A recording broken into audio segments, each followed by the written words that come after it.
As an actor and a newly turned producer in the Indian film industry, I've built my career telling stories. Stories that can make people laugh, cry, and sometimes see the world differently. Today, as UNFPA India's honorary ambassador for gender equality, I want to tell a story that belongs to all of us. The story of women's health. Because behind every statistic is a life. A mother, a daughter, a sister, a leader whose potential is lost because health systems have failed her. I was reminded of this so vividly at my conferment event in Mumbai as UNFPA India's honorary ambassador, where I met young women, young girls from Beed, a district in Maharashtra. Their personal experiences shook me to my core. These little girls were married off at the ages of 11, 12, 13, sometimes to men twice or even thrice their age. At 15, many of them had become mothers. Just imagine that. They endured immense suffering from abuse, discrimination, life-threatening health complications, and at the core of all of this, a complete loss of childhood. Listening to them, I felt a deep sense of heartbreak, but also outrage. Outrage that in the 21st century, girls are still denied their basic rights. Outrage that their bodies and their futures are decided already by someone else. But what inspired me most was not just their resilience, but their transformation. With the right support, access to healthcare, safe spaces, and very importantly, education, they were thriving. Their dignity restored, their voices strong, and their dreams alive. But what struck me the most was how universal were their hopes. They wanted what every girl in every nation desires: to live safely, to decide freely, to dream boldly, and to contribute meaningfully.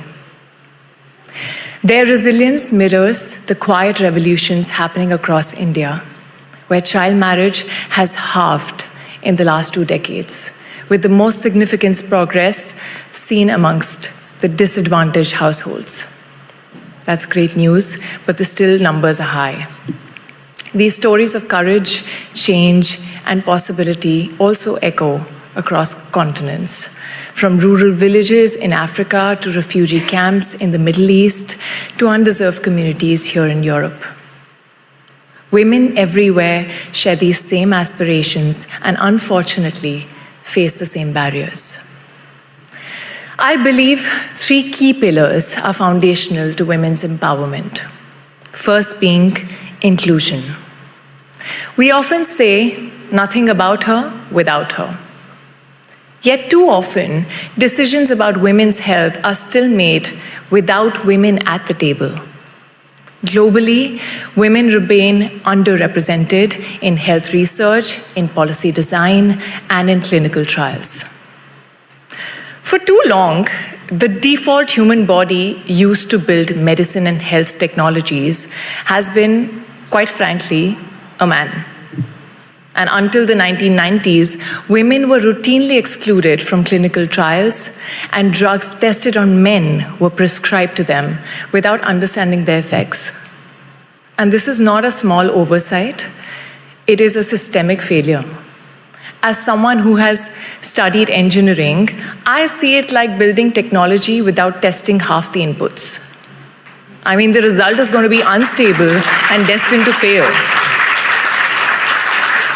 The same is true for health systems. When women are excluded, solutions fail to reflect their needs, their bodies, or their realities. Women are 50% more likely than men to be misdiagnosed after a heart attack. Even outside health sector, in something as basic as car safety, Women are 47% more likely to be seriously injured and 17% more likely to die in car crashes. Because for decades, crash test dummies were designed around the average man. Female dummies were introduced much later and often tested only on the passenger seat. Pregnant women face even greater risks, despite car crashes being the leading cause of fatal death from maternal trauma. 62% of third trimester pregnant women do not fit the standard seatbelt design. Isn't that sad? I mean, this is a stark reminder that women's realities, when they're excluded, even the most basic protections can fail. This brings me back to my point. Inclusion is not optional. It is fundamental. Women are not passive beneficiaries of healthcare, they are co-creators of it. Hence, my second key pillar is investment. As Mr. Jean would agree, let's talk about money, right? Investing in women's health is not only the right thing to do morally, it is the smart thing to do economically and socially. For every $300 million invested in women's health, we get a return of 13 billion. Every dollar invested generates at least $9 back. And in India alone, every dollar invested in maternal health and family planning could yield $8.40 in benefits by 2050. By improved workforce participation, reduced healthcare costs, greater productivity. Now scale all of this globally. That's not a statistic, it's an economic revolution waiting to happen. And yet, women's health remains chronically underfunded, undervalued, and underprioritized. Think about what this means. Healthier women mean healthier children, healthier families, stronger families, more resilient communities, fewer mothers lost to preventable causes, girls completing their education, entering the workforce, contributing to innovations, and demonstrating leadership the world desperately needs. Investment in family planning and maternal healthcare alone could reduce maternal deaths by 75%. That is lives saved, that is futures transformed and potentials unleashed.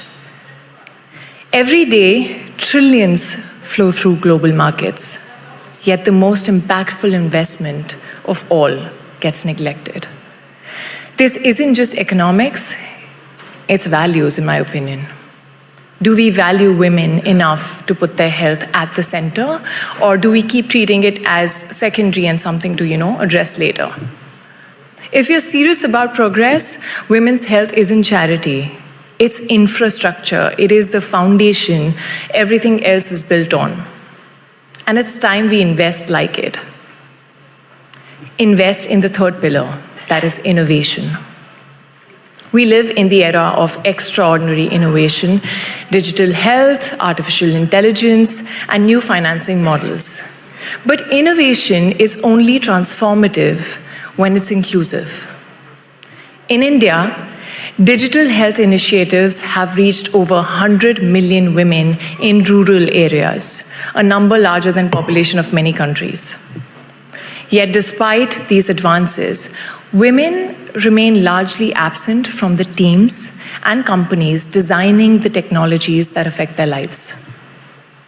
Currently, only 15% of health tech companies are founded or co-founded by women, and not because women lack ideas, they don't, definitely they don't, but because they are too often denied access to capital, networks, and opportunities. Ladies and gentlemen, we're leaving brilliance on the table.